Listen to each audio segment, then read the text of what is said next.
Hello, everyone, and welcome to week 9. The start of week 9 represents the start of the second half of our 16-week semester. So that means we should all take a minute to celebrate that we have officially completed the first 8 weeks of the semester.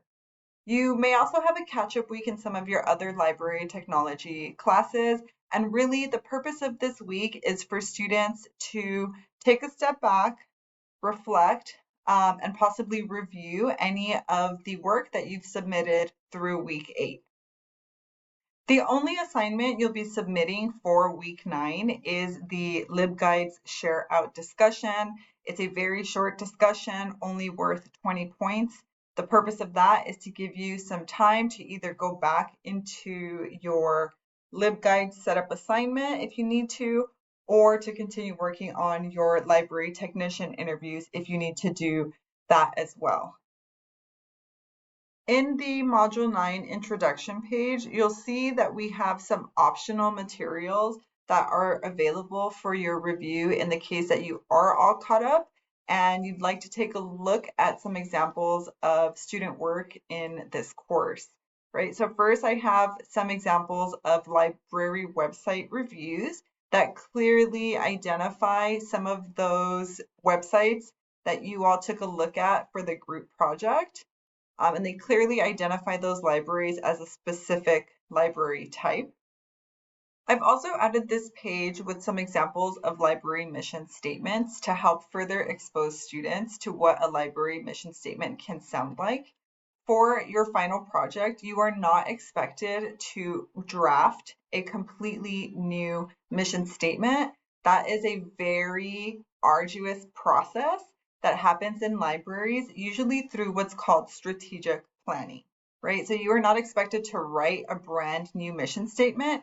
Instead, I provide some examples that you can adapt, right? Just by switching out a few words here and there, and then use that as a mission statement for your final project. I also provide a list of LibGuide training videos that if you felt there's some things that could have a little bit more explanation to them, you will find that in these training videos. I mentioned your very short and brief LibGuide share out discussion that is due on Friday of this week. Please remember to reply to your classmates. That's also worth 10 points. And like I've said to a few of you in your grading feedback, those 10 points can add up, right, over a 16-week semester. So please take the time to come back and respond to your peers. For the library website review and other LT student work page, you are welcome to review these documents and also take a look at a really solid example of technical services definitions that I received during our technical services week. There isn't anything you need to do on this page other than just read and review some of those materials. For the library mission statement examples page, this is what I meant by providing examples of real mission statements, right, from a corresponding library of a specific type. And then here's an example of how I would adapt this, right? So instead of writing the mission of Leatherby Library, I would put in the name of my dream academic library.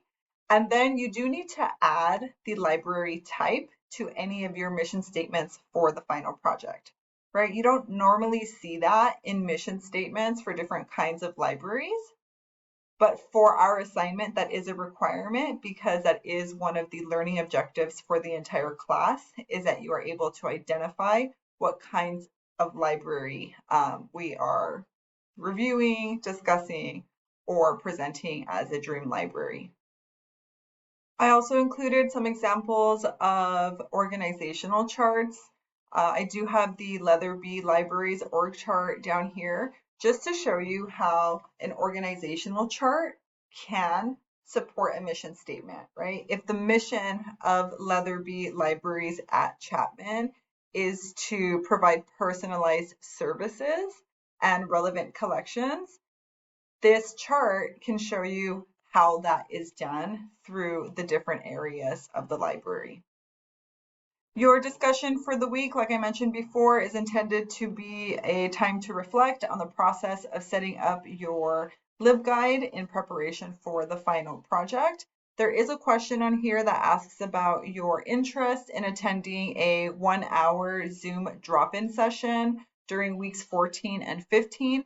In the past, this has been a time for people to come together as a group, share some of their work, ask questions for tiny things like changing colors or some design elements that you're thinking of considering. So this is way in the future, and it's just one more opportunity for us to work together and check in on any of those technical aspects of the final project.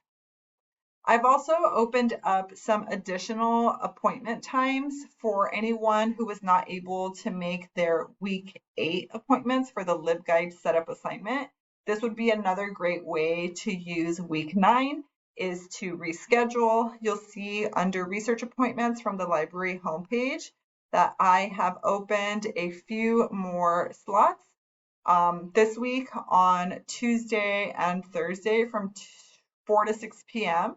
So please feel free to reschedule an appointment that you may have missed or if there was any other issue with the appointment.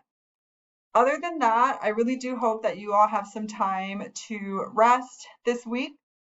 This would be a great time to go back and get some of that additional training. I did mention to a student in our appointment this week that LibGuides are used to create content for many library websites. When you link to the Neely Library homepage, you'll see that this webpage is actually hosted on the college's main website server, so it looks just like other college pages. But then when you click on some of our content pages, including our book and textbook borrowing page, you'll recognize the LibGuides structure, including this side navigation layout, right? These tiles are a little bit unique to our library content, but then you'll see some of the boxes, right, in different columns. And as you click through the different pages, you can see how different design elements are used. So I think this book and textbook borrowing page is a great example of a LibGuide that is used for a real library, right, to share library policies and procedures, including loan periods, fines, borrower limits, all of that is here. And like I shared with a student previously, this page, for example, is completely managed by library support staff at Neely Library.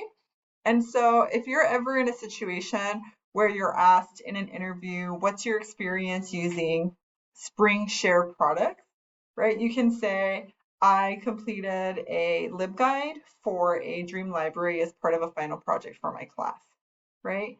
And so that I think is a better response than I've never worked with SpringShare before, right? That's an opportunity for you to use what you've developed in this class in the real world, possibly in an interview setting. Okay, with that, I'm wishing you all a very restful, pleasant week 9. Please contact me via Canvas inbox with any questions that you may have. Otherwise, I will be grading all week and getting us ready for the remainder of our unit, which will shift gears a little bit, and we're going to start talking a little bit more about some of the information retrieval skills that any library worker should have under their belt. Okay, have a good week. See you soon. Bye.